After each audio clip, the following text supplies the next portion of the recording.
అందరికీ నమస్కారం. ఎండు రొయ్యలు గోంగూర చాలా చాలా బాగుంటుంది. మనకు ఫాస్ట్గా అయిపోతుంది కర్రీ కూడా. ఇలా రొయ్యలు శుభ్రంగా తలకాయలు తోకలు ఈకలు తీసేసుకొని గోరువెచ్చటి వాటర్లో సాల్ట్ వేసి కడిగి ఆయిల్లో ఇలా వేంపేసుకోవాలి. ముందు ఆయిల్ వేంపినవి ఏంటంటే లాస్ట్కి వేసుకుంటే పిల్లలు మంచిగా తినగలుగుతారు. మనం ఆయిల్ వేంపకుండా వేస్తే పిల్లలు కొంచెం ఇష్టంగా తినరు, పెద్దవాళ్ళు అయితే మంచిగా ఇష్టంగా తినగలుగుతారు. ఇది మనం ఆయిల్ పొయ్యి మీద అదే మనం రొయ్యలు వేంపిన ఆయిల్లో కొంచెం జీలకర్ర, మెంతులు, ఆవాలు, ఉల్లిపాయ అయితే 2 ఉల్లిపాయలు కట్ చేసేసాము. ఈ కొంచెం కర్రీ చాలా టేస్ట్ ఉంటుంది. మనకు 3-4కి వస్తుంది. అంత మంచిగా ఉంటుంది గుజ్జు. గోంగూర వేసుకుంటాను కాబట్టి పులుపు కూడా మంచిగా వచ్చేస్తుంది. ఈ ఉల్లిపాయ ఇలా వేగుతూ ఉంటే అల్లము పసుపు వేసుకోవాలి.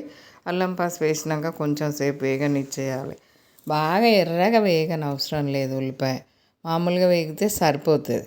ఏంటంటే చేపల కూర వండుతానమని అంటే ఇంకా ఉల్లిపాయలు కొంచెం ఒకటి ఎక్కువ కోసుకున్నామంటే కర్రీ మంచిగా అయిపోతుంది. ఇంకా పసుపు అల్లము కొంచెం వేగనిచ్చేయాలి. రొయ్యలు గోంగూర వండుకోవచ్చు, రొయ్యలు తోటకూర, ఇంకా కూరగాయలలో అన్నిట్లో వేసుకోవచ్చు. మనకు ఈ ఎండు రొయ్యలను అన్ని కూరగాయలలో వేసుకోవచ్చు. ఇదే ప్రాసెస్ తోటి వేసుకోవచ్చు.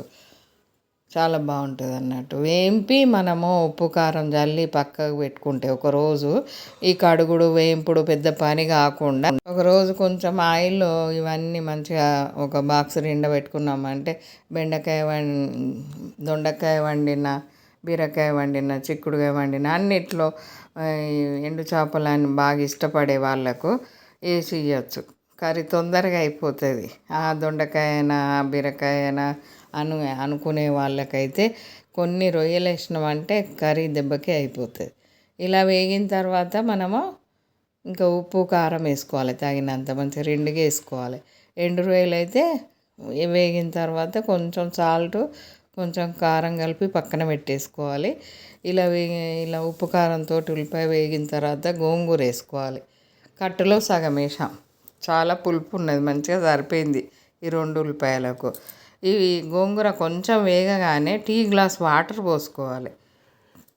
ఎంత ఫాస్ట్గా అయిపోతుందో. మనం ఎండాకాలము ఎండు చేపలు అన్నీ తెచ్చుకొని మంచిగా శుభ్రంగా చేసేసుకొని ఒక 2-3 రోజులు ఎండలు పెట్టుకున్నామంటే ఇంకా ఇలా మనకు ఫాస్ట్గా అయిపోతుంది కర్రీ. ఈ కొంచెం వాటర్ సరిపోతుంది, ఎక్కువ పోసుకోకూడదు. ఈ లూజు సరిపోతుంది ఈ కర్రీకి. ఇంకా ఇది ఉడుకుతూ ఉంటే మనము వేయించిన రొయ్యలు వేసేసుకోవాలి. ఇప్పుడు కొంచెం లేచి ఉడుకుతూ ఉంటే రొయ్యలు వేసేయాలి. ముందే వేయకూడదు, లాస్ట్కి వేయకూడదు. అప్పుడే మంచిగా ఉంటాయి అన్నట్టు తినడానికి రొయ్యలు. కొంచెం ఈ రొయ్యలు వేసి అటు ఇటు కలిపేసి మనము కొంచెం ధనియా పొడి వేసేసుకోవాలి. బాగా టైం ఇవ్వకూడదు.